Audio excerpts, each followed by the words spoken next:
Everyone, welcome to my YouTube channel. तो इतना दिन ना लास्ट वीडियो जाया था, लास्ट वीडियो में मैं ना 8 नंबर क्वेश्चन तक बताई थी। आज मैं 9 नंबर क्वेश्चन से स्टार्ट करूंगी और फिर देखते हैं। अब साइंस का ही वीडियो आएगा और घटना चक्र में मैं पूरा करवाऊंगी, मतलब एक भी क्वेश्चन मैं अपने तरफ से बिल्कुल भी नहीं छोड़ने की कोशिश करूंगी। चलते हैं क्वेश्चन की तरफ। फर्स्ट क्वेश्चन है 9 नंबर क्वेश्चन है, बल गुणनफल है किसका है? ऑप्शन ए है द्रव्यमान और वेग का,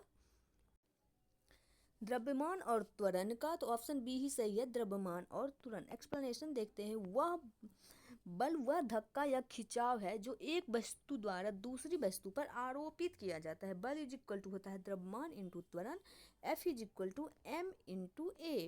यदि किसी घन के आयतन और पृष्ठ क्षेत्र को निरूपित करने वाली संख्याएं समान हो तो उस घन के किनारे की लंबाई की माप की इकाई होगी। तो राइट आंसर 6 होगा। घन का आयतन IQ, जहाँ I घन की एक भुजा है, घन के पृष्ठ क्षेत्र पर होता है 6I²। ऊर्जा संरक्षण का आशय है, क्या आशय है? ऊर्जा का ना तो सृजन हो सकता है और ना ही विनाश। ऊर्जा संरक्षण के मूल सिद्धांत के अनुसार ऊर्जा का ना तो सृजन हो सकता है और ना ही ऊर्जा का विनाश हो सकता है। हमारे द्वारा प्रयोग किए जाने वाले ऊर्जा के अधिकांश स्रोत संग्रहित और ऊर्जा का प्रतिनिधित्व करते हैं। निम्नलिखित में से कौन सा अंततः सूर्य की ऊर्जा से व्युत्पन्न नहीं होता है? तो इसका राइट आंसर ए और बी दोनों होगा, नाभिकीय ऊर्जा भी और भूतापीय ऊर्जा भी। भूतापीय ऊर्जा सूर्य द्वारा उत्पादित नहीं होती, बल्कि यह पृथ्वी के भीतरी भाग में होने वाली नाभिकीय अभिक्रियाओं से व्युत्पन्न होती है। नाभिकीय ऊर्जा ऊर्जा का एक ऐसा रूप है जहां परमाणु नाभिक द्वारा मुक्त होता है। नाभिक में प्रोटॉन एवं न्यूट्रॉन होते हैं। नाभिकीय ऊर्जा दो विधियों यथा विखंडन एवं संलयन द्वारा उत्पादित हो सकती है। स्पष्ट है कि भूतापीय ऊर्जा और नाभिकीय ऊर्जा दोनों ही सूर्य की ऊर्जा से व्युत्पन्न नहीं है, जबकि बायोमास ऊर्जा और पवन ऊर्जा सूर्य की ऊर्जा से व्युत्पन्न है। हवाओं की ऊर्जा होती है, तो इसका राइट आंसर हो जाएगा केवल गतिज ऊर्जा। बहती हुई हवा में केवल गतिज ऊर्जा होती है। हवाओं की गतिज ऊर्जा को ऊर्जा के अन्य रूपों जैसे विद्युत या यांत्रिक ऊर्जा में परिवर्तित किया जा सकता है।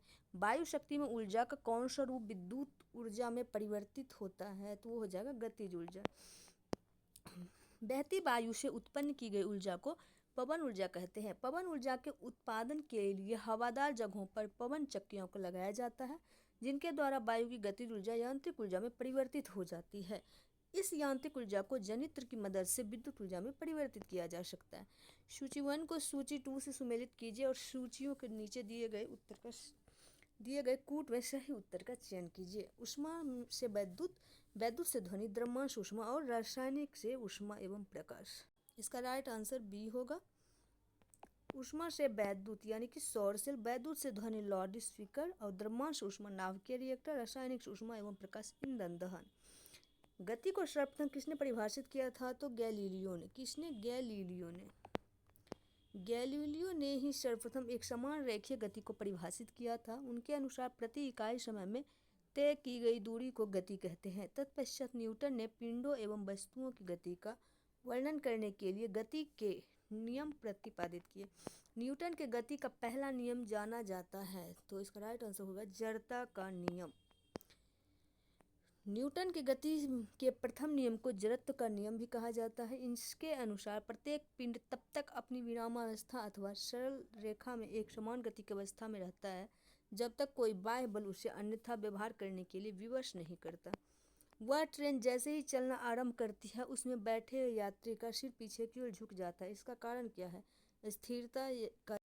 तो इसका हो जाएगा स्थिरता का जरूरत, ऑप्शन ए। नेक्स्ट को यात्री ट्रेन के एकाएक चल देने से पीछे की ओर गिर जाते हैं। इसका कारण यह है कि यात्री के शरीर का निचला हिस्सा जो गाड़ी के संपर्क में है, यह हिस्सा गाड़ी के साथ साथ चलने लगता है, परंतु ऊपरी हिस्सा स्थिरता के जड़त्व के कारण विरामावस्था में ही बने रहने का प्रयत्न करता है। यात्री का शरीर ऊपरी हिस्सा पीछे की ओर झुक जाती है। इस स्थित विज्ञान निम्नलिखित में किससे संबंधित है? तो वो विश्राम की स्थिति। स्थित विज्ञान यानी कि स्टैटिक्स यांत्रिक की वह शाखा है जो विश्राम की स्थिति से संबंधित है। कथन है, एक पूर्णतः घर्षणहीन पृष्ठ पर खड़ा एक व्यक्ति सीटी बजाने से अपने को गति में ला सकता है। यदि किसी तंत्र पर कोई बाह्य बल क्रियाशील नहीं है तो इसका संवेग एच परिवर्तित नहीं हो सकता। तो इसका राइट आंसर ऑप्शन बी होगा। ए और आर दोनों सही है, आर ए का सही स्पष्टीकरण नहीं है। घर्षणहीन पृष्ठ पर कोई भी व्यक्ति नहीं गति कर सकता, क्योंकि किसी भी प्रकार की गति के लिए घर्षण आवश्यक है। हालांकि पूर्णतः घर्षण रहित सतह पर कोई व्यक्ति सीटी बजाकर अपने को गति में ला सकता है। सीटी बजाने के लिए व्यक्ति एक ही दिशा में हवा छोड़ेगा, जिसके परिणाम स्वरूप विपरीत दिशा में वह गति करने लगेगा।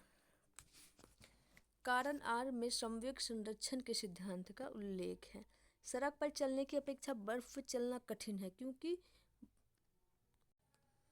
बर्फ में सड़क की अपेक्षा घर्षण जो है वो कम होती है।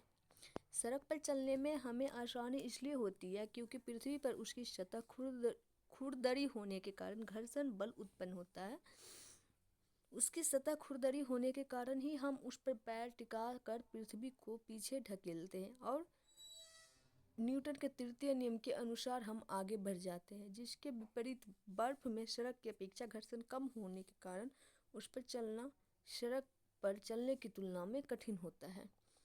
निम्न कथन पर तथा उससे निकाले गए निष्कर्ष पर विचार करिए तथा बताइए कि कौन सा निष्कर्ष सही है। कथन है, भरी हुई गाड़ी को चलाने में उसे चलायमान रखने के लिए आवश्यक ताकत से अपेक्षाकृत अधिक ताकत से धक्का देना पड़ता है। निष्कर्ष, किसी चलायमान वस्तु का भार कम होता है।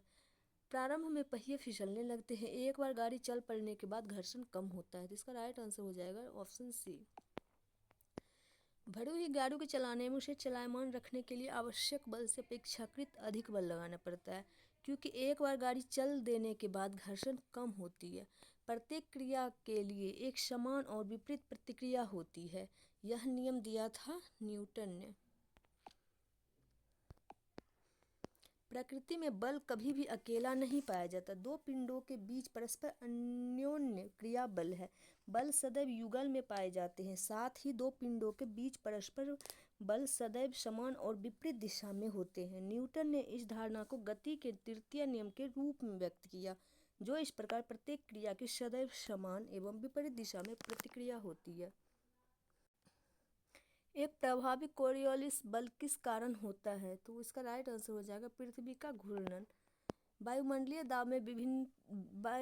दाब में भिन्नता के कारण वायु गतिमान होती है। इस क्षैतिज गतिज वायु को पवन कहते हैं। पवनें उच्च दाब से कम दाब की ओर प्रवाहित होती है। पृथ्वी का अपने अक्ष पर घूर्णन पवनों की दिशा को प्रभावित करता है। पृथ्वी के घूर्णन द्वारा लगने वाले बल को कोरियोलिस बल कहा जाता है। कोरियोलिस बल अक्षांशों के कोण के सीधा समानुपात में बढ़ता है। यह ध्रुवों पर सर्वाधिक और विषुववृत्त पर अनुपस्थित होता है। एक मनुष्य स्थिर नाव से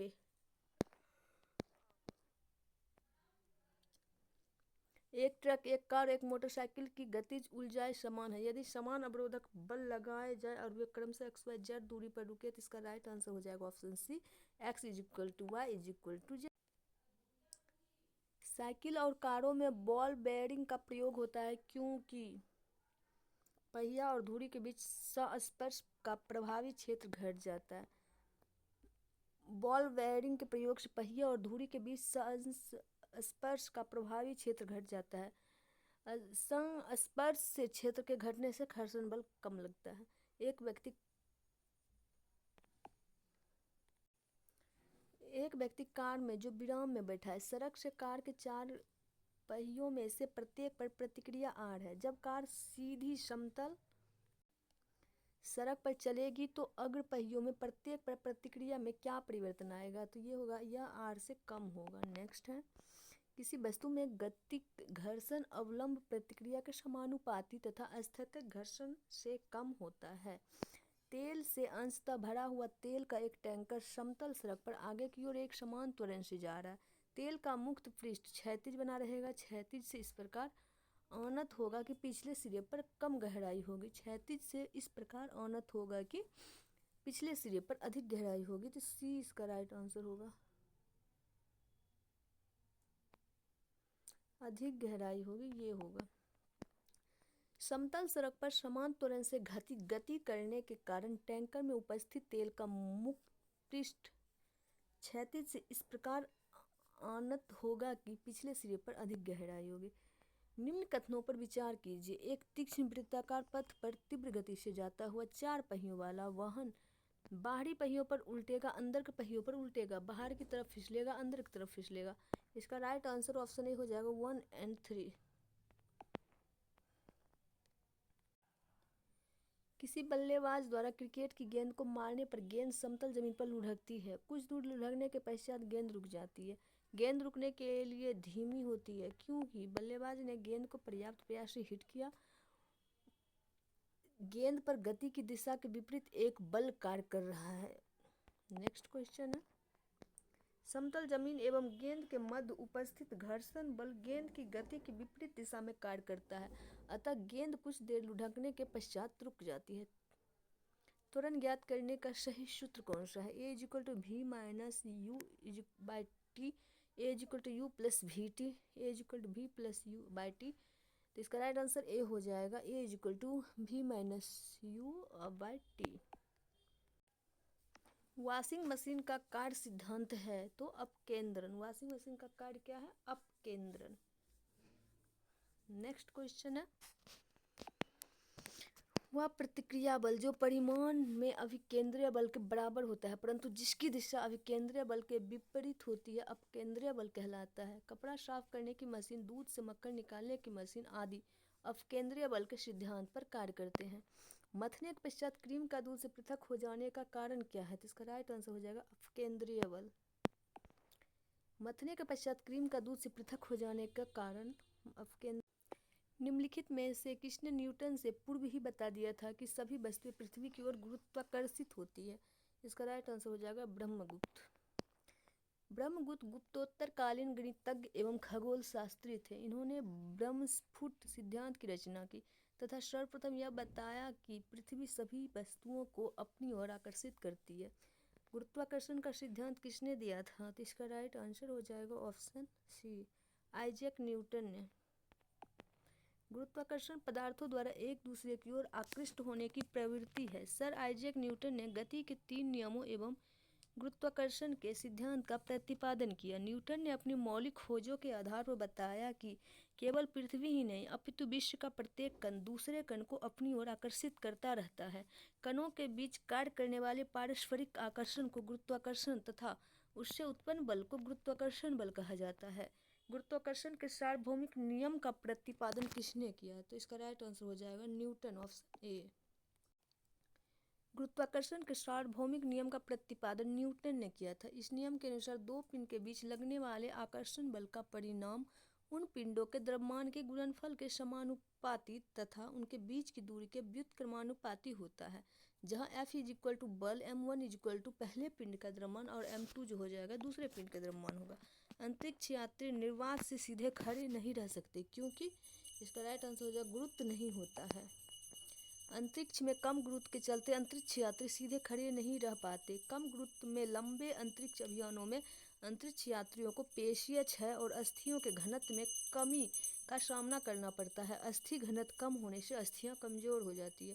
अंतरिक्ष यान जो चक्कर लगा रहा है से एक सेब छोड़ा जाता है तो वह क्या होगा? अंतरिक्ष यान के साथ साथ उसी गति से गतिमान होगा।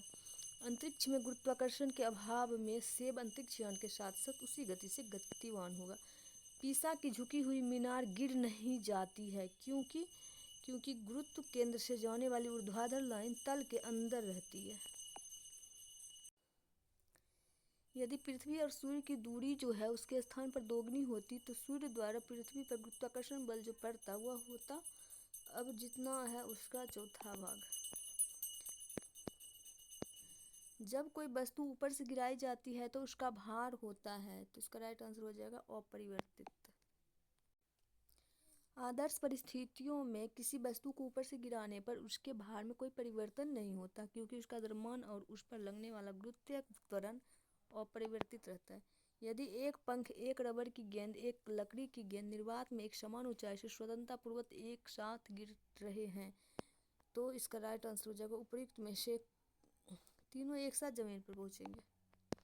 निर्वात में प्रत्येक वस्तु एक समान त्वरण से मुक्त रूप से गिरती है। चूंकि निर्वात में वायु प्रतिरोध नहीं होगा अतः एक पंख, एक रबर की गेंद और एक लकड़ी की गेंद एक ही गति से गिरेगी और सतह पर एक साथ पहुंचेगी। लकड़ी, लोहे, मोम के समान आकार के टुकड़े को समान ऊंचाई से पृथ्वी पर गिराया जाता है। कौन सा टुकड़ा सर्वप्रथम पृथ्वी की सतह पर पहुंचेगा? तो इसका राइट आंसर हो जाएगा सभी साथ साथ पहुंचेंगे। आदर्श परिस्थितियों में समान ऊंचाई से गिराए जाने पर लकड़ी, लोहे और मोम के समान आकार के टुकड़े एक साथ पृथ्वी की सतह पर पहुंचेंगे, क्योंकि सब पर समान गुरुत्व त्वरण कार्य करेगा। हवा में लोहे और लकड़ी की समान भार की गेंद को समान ऊंचाई से गिराने पर लकड़ी की गेंद बाद में गिरेगी। हवा की अनुपस्थिति में लोहा तथा लकड़ी के समान भार को समान ऊंचाई से गिराने पर वे एक साथ पृथ्वी पर पहुंचेंगे, परंतु हवा की उपस्थिति में लोहे और लकड़ी की समान भार की गेंद को समान ऊंचाई से गिराने पर लोहे की गेंद पहले पहुंचेगी, लकड़ी की गेंद बाद में। चंद्रमा पर मानव का वजन पृथ्वी की तुलना में 1/6 रहता है। चंद्रमा पर पृथ्वी की तरह गुरुत्वाकर्षण नहीं है। कथन सही है परंतु कारण गलत है। चंद्रमा पृथ्वी का एक उपग्रह है। चंद्रमा के गुरुत्व त्वरण का मान पृथ्वी पर g के मान का 1/6वां भाग है। इसलिए चंद्रमा पर व्यक्ति का भार पृथ्वी पर उसके भार का 1/6वां भाग होगा। इस प्रकार कथन सही है जबकि कारण गलत। किसी पिंड का भार जो है ध्रुवों पर सर्वाधिक होता है। Option B. गुरुत्व त्वरण का मान भूमध्य रेखा पर सबसे कम और ध्रुवों पर सबसे अधिक होने के कारण पिंड का भार जो है भूमध्य रेखा पर न्यूनतम और ध्रुवों पर सर्वाधिक होगा। मानव शरीर का भार होता है ध्रुवों पर ज्यादा। यदि धरती की घूमने की गति बढ़ा दी जाए तो भूमध्य रेखा पर पिंड का वजन क्या हो जाएगा? घट जाएगा। किसी परिक्रमण करने वाले निकाय के भूमध्य रेखा पर अपकेंद्र बल कार्य करते हैं। यह बल गुरुत्वाकर्षण के विरुद्ध कार्य करते हैं, जिससे भूमध्य रेखा पर व्यक्ति के भार में कमी दर्ज की जाती है। यदि पृथ्वी की घूर्णन गति बढ़ा दी जाए तो भूमध्य रेखा पर अपकेंद्र बल में वृद्धि दर्ज होगी और किसी पिंड के भार में कमी प्रतीत होगी।